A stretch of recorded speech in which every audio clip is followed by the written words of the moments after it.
Operating system के बारे में पहले बता दें थोड़ा सा हम। देखो अपन जो कुछ भी काम कर रहे हैं ना ऑपरेटिंग सिस्टम में हम लोग काम करते हैं, ठीक है। पहले के समय में क्या हुआ था कि जो है कमांड यूज़र इंटरफेस पर आधारित ऑपरेटिंग सिस्टम आए थे।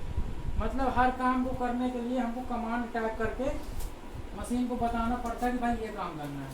टाइपिंग करने के लिए पहले उसको बताना पड़ता था कमांड टाइप करके कि हम टाइप करने वाले। और पहले जो ऑपरेटिंग सिस्टम था जो कमांड यूज़र के आधार पे काम करता था, कमांड यूज़र इंटरफेस के आधार पे काम करता था, जिसको शॉर्टकट में हम क्या बोलते हैं, CUI, कमांड यूज़र इंटरफेस।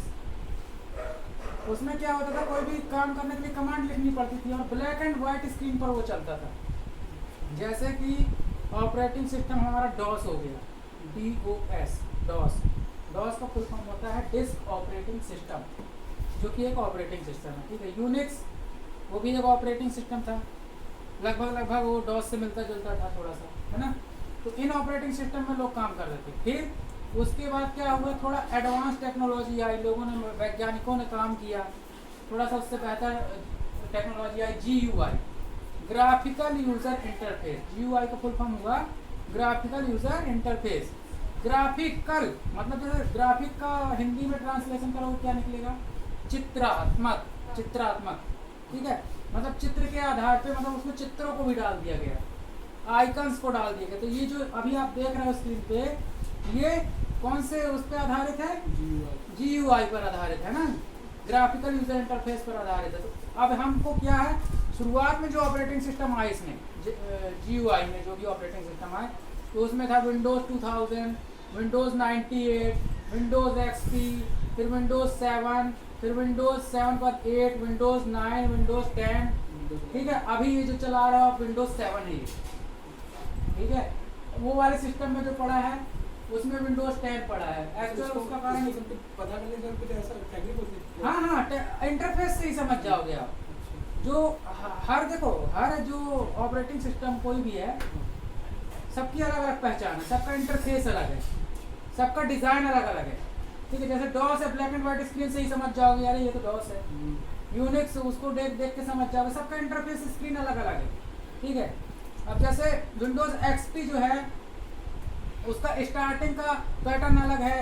ये जो स्टार्ट मेन्यू नीचे दिया रहता है इसका पैटर्न पूरा अलग है, इस तरह से आइकन नहीं आते, अलग किस्म के आइकन आते हैं, ठीक है। इंटरफेस देख के समझ जाओगे आप कि ये कौन सा ऑपरेटिंग सिस्टम है, ठीक है।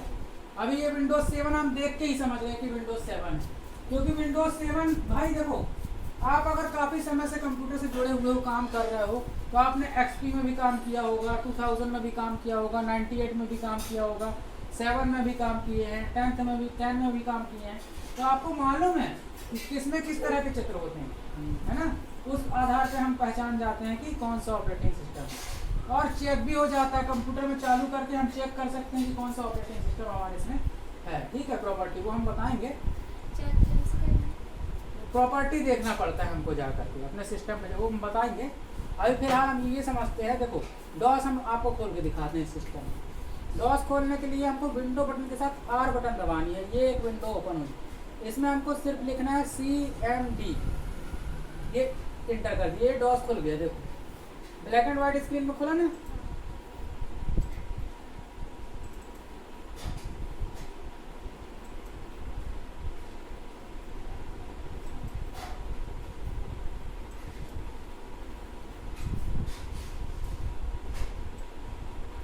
पहले तो यही करेंगे।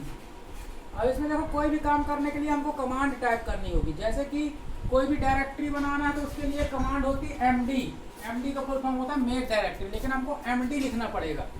डायरेक्टरी मतलब फोल्डर समझ लो, डायरेक्टरी मतलब फोल्डर, ठीक है।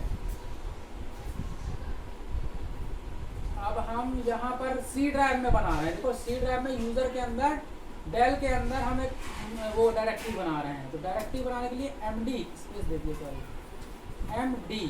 MD लिखा हमने, स्पेस दिया। अब डायरेक्टरी का नाम लिखना पड़ेगा, किस नाम से बनाना है, राम, RAM, राम लिख दिया, अब एंटर दिया, ठीक है। ये मतलब इसने डायरेक्टरी बना दी।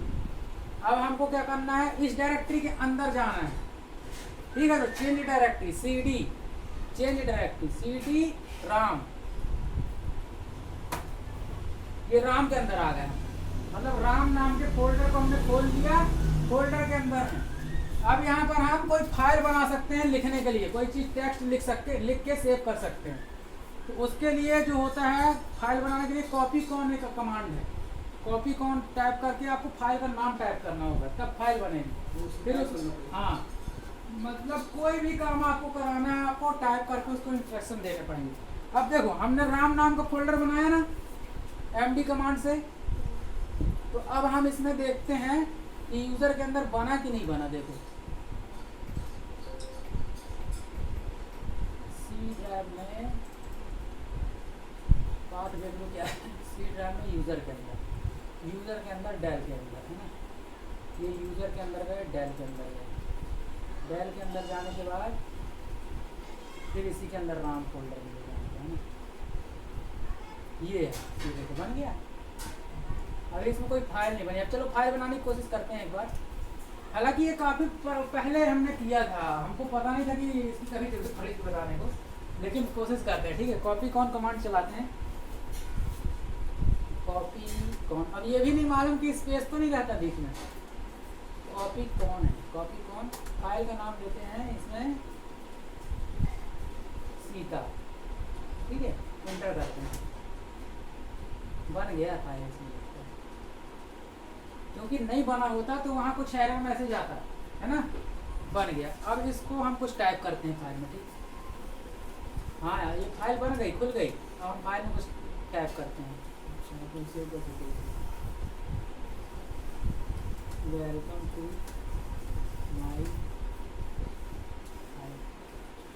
अच्छा, ये जो डॉस का काम है ना, बहुत काम आता है अभी भी। ये भले एज अ ऑपरेटिंग सिस्टम हम उसको यूज नहीं करते, लेकिन कंप्यूटर पे कुछ ऐसे ऑपरेशन होते हैं, जैसे कोई पेन ड्राइव खराब हो गया तो डाटा रिकवरी वाले काफ़ी इसका यूज करते हैं, डॉस का, प्रॉम्प्ट का। किसी चीज़ को डिलीट करना, डिलीट नहीं हो रही, किसी चीज़ को रिपेयर करना, नाम रिनेम करना, ठीक है, डिस्क स्पेस को फ्री करना, डिस्क को खाली करना, फॉर्मेट करना। हार्ड डिस्क जो होती है, कई बार उसमें कुछ वायरस वगैरह आ जाते हैं, तो उसको डीप क्लीन करने के लिए या फिर उसको फॉर्मेट करने के लिए भी डॉस का यूज करते हैं, जो एक्सपर्ट होते हैं। ठीक है, पेन ड्राइव वगैरह को रिपेयर करने के लिए, किसी चीज़ का डेटा रखा हुआ उसको रिकवर करने के लिए भी हम डॉस का यूज करते हैं, जो एक्सपर्ट्स होते हैं वो यूज करते हैं। हाँ, क्या पूछ रहे हैं? डेटा से रिकवर हो जाएगा। हाँ, इससे ऑपरेशंस होते हैं, जैसे कि फाइल का नाम बदलना, डेटा का फाइल फॉर्मेट करना किसी चीज़ को रिकवर करने के लिए। ठीक है, जैसे पेन ड्राइव में मान लीजिए वायरस आया, हमको फॉर्मेट करना, फॉर्मेट नहीं हो रही, ग्राफिकल यूजर इंटरफेस से हमने उस पर राइट क्लिक करके फॉर्मेट किया, लेकिन वो नहीं हो रहा है, एरर आ रहा है, तो ये वो वही ऑपरेशन इससे आगे करते हैं, इससे हो जाता है। तो ये एक्सपर्ट्स लोग करते हैं। ठीक है, ज़्यादातर इसका इस्तेमाल। तो अब ये फाइल अब ये बन तो गई, अब इसको सेव करने का कमांड होता है। ठीक है, अब कमांड इसका मालूम नहीं है, कंट्रोल एस से नहीं होता है। चलो अभी हम इसको खोल के देखते हैं। हाँ, जब तक फाइल सेव नहीं होगी तब तक यहाँ पे दिखाई नहीं देगा। ठीक है, अब हम इसको चेक करेंगे कि किस तरह से मतलब सेव होती है।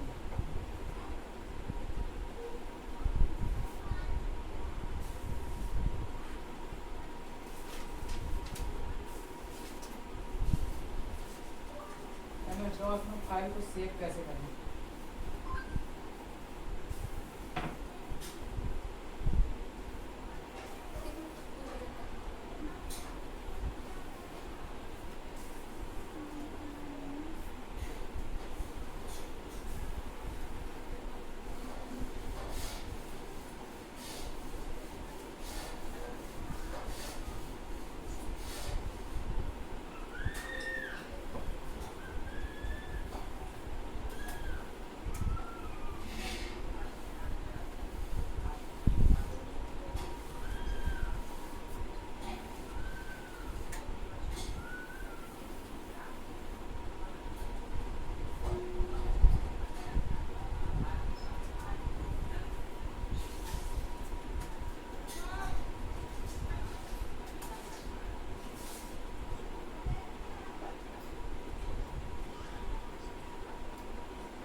ज़्यादा हो गया मन कर दिया।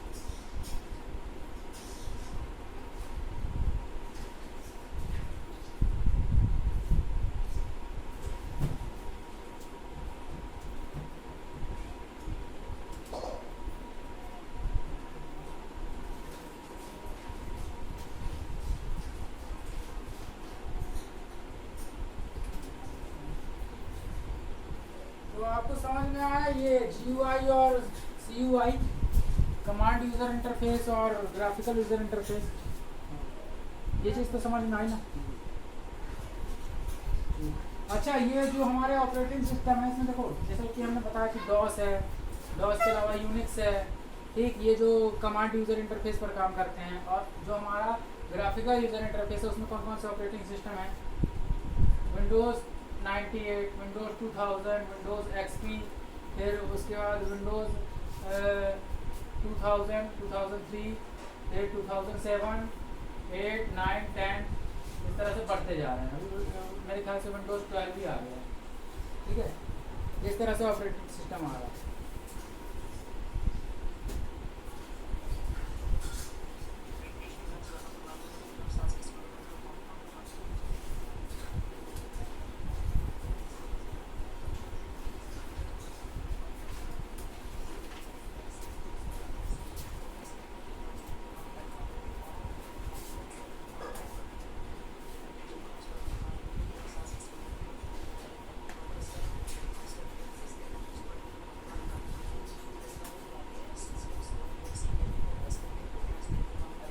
कंट्रोल जेड से फाइल सेव होगी, कंट्रोल जेड कर देंगे यहाँ पर, ठीक है। देखो वैसे तो कंट्रोल जेड से अंडू होता है, देखो, लेकिन यहाँ पर कंट्रोल जेड करेंगे तो इस तरह का आइकन आएगा, ठीक है। ये वाला सिंबल समझ रहे हो ना, प्लस उसके साथ में जेड आएगा, ठीक है, मतलब सेव हो गई। उसके बाद हम इंटर कर देते हैं, ये बाहर आ गए हम, ठीक है। अब क्या लिखा है? 1 फाइल कॉपीड, मतलब ये फाइल बन चुकी है। चलो हम राम का फोल्डर खोल के देखते हैं। ये देखो सीता नाम की फाइल बन गई, ठीक है। अब इसको खोलते हैं, इसके अंदर क्या है, इसको काहे में खोलें? चलिए नोटपैड में खोल देते हैं। ये देखो वही चीज़ लिखी है, वेलकम टू माई फाइल, यही चीज़ हमने सेव की थी। तो इस तरह से देखो कमांड यूजर इंटरफेस इस तरह से काम करता है। अच्छा, एक चीज़ और देखते हैं। अब हमको यहाँ पर डेट देखना है ना, तो पहले के समय में क्या है, यहाँ पर डेट नहीं दिखती थी। अगर आपको डेट देखना है तो यहाँ पर डेट लिखना पड़ेगा, इंटर करना पड़ेगा, ये डेट दिख गई। अच्छा, हाँ, ये देखो ना, डेट लिखा हमने, इंटर किया, आ गई डेट। टाइम लिखकर इंटर करो, टाइम आएगा।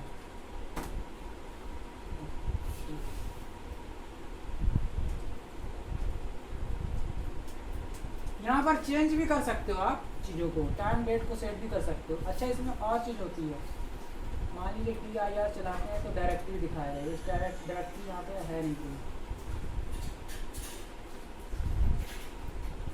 कोई भी चीज़ अगर गलत कमांड दोगे आप तो इस तरह से मैसेज आएगा, देखो the system can not accept the date entered, मतलब वो डेट चाहिए, उसको डेट मांग रहा है, ठीक है।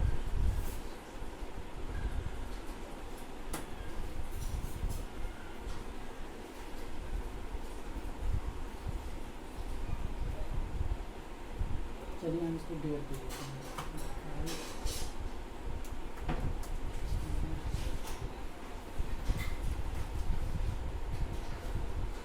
गलत पैटर्न से दे रहे हैं, देखो जिस पैटर्न को दिखा रहा है उसी पैटर्न पे हमको देना होगा। मतलब मंथ, फिर उसके बाद डैश लगा के DD, फिर उसके बाद YY। तो हमको मंथ देना है तो पहले 05, फिर डैश, फिर उसके बाद DD मतलब डे, मतलब 28, फिर डैश, फिर ईयर 24, है ना, ये इंटर किया। और रिक्वेस्ट नॉट है बाय द क्लाइंट्स। चलो ये बाहर निकल गया, अब हमको बाहर कर दिया इसने, ठीक है, ले लिया उसने। अब हम यहाँ पर DIR चलाते हैं, डायरेक्टरी मतलब दिखा रही थी जिस फोल्डर में हमें, उसमें कौन कौन सी डायरेक्टरी है, ठीक है। ये डायरेक्टरी दिखा रहा है, इतना डायरेक्टरी इसमें है, ये 28/5 को ये चीज़ बनाई गई है। तो राम नाम के फोल्डर के अंदर है हम, तो इसमें कुछ है नहीं वैसे विशेष, सिर्फ फाइल एक सीता नाम की है, ये दिख रहा है यहाँ पे 18 बाइट की है। बाइट एक कैपेसिटी होती है। देखो एक चीज़ और हम समझेंगे कि स्टोरेज कैपेसिटी को अध्ययन करना सीखेंगे। देखो बाइट क्या होता है, बिट क्या होता है। बिट एक सबसे छोटी इकाई है, किसी भी चीज़ का साइज होता है जो कंप्यूटर पे, जैसे कोई गाना है, सॉन्ग है, फोटो है, हर एक चीज़ का कुछ ना कुछ साइज तो होता है, ठीक है। तो सबसे छोटी इकाई है बिट, फिर उससे बड़ी इकाई क्या है बाइट, फिर उससे बड़ी MB, फिर MB से बड़ी GB, है ना, फिर TB, फिर इस तरह से वो बढ़ता जाएगा। पूरा हम अध्ययन करेंगे उसको किसी दूसरे क्लास में, ठीक है। अभी मेरे को मेन समझाना ये था इसमें आपको कि MD के पास GB है कि TB है? हाँ नहीं, GB के बाद TB आएगा, हाँ टेराबाइट, MD GB पे TB, हाँ मेगाबाइट हो गया, गीगाबाइट हो जाएगा, टेराबाइट।